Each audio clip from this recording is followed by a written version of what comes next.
Since Lily Fairfield's birthday, Zoe was in awe of the tiny little thing her parents brought home. She had a nickname, Lillylovesalot.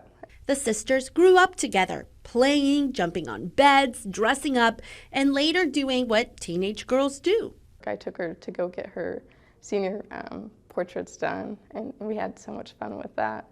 But Lily never got to graduate.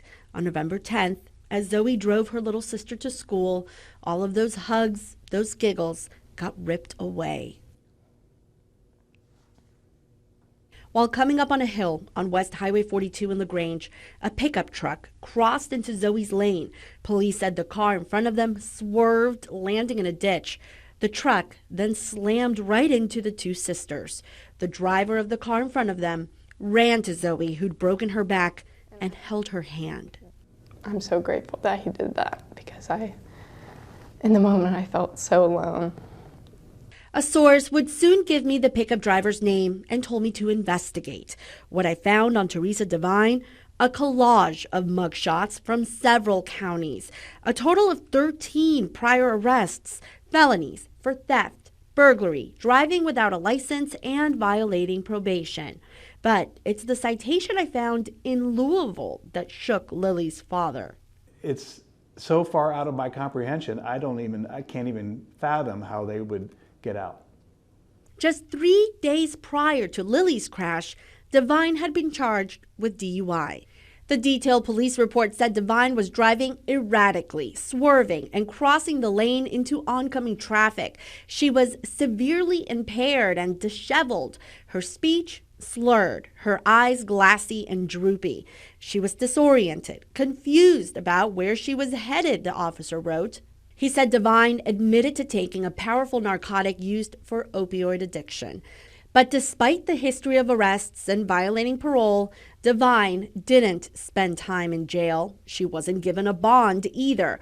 Matter of fact, she didn't even see a judge. She walked away with a piece of paper and a court date, all thanks to a Kentucky Supreme Court order allowing for what's known as administrative release.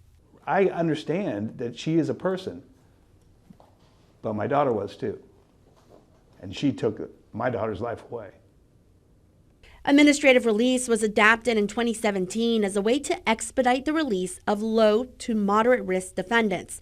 The charges eligible are nonviolent, non-sexual misdemeanors, and DUIs. There's no judge involved, only a review of the charge. And when it comes to those driving impaired, the law mandates that in no event shall the defendant be detained for more than 8 hours. It's something the Fairfield's attorney has seen far too often.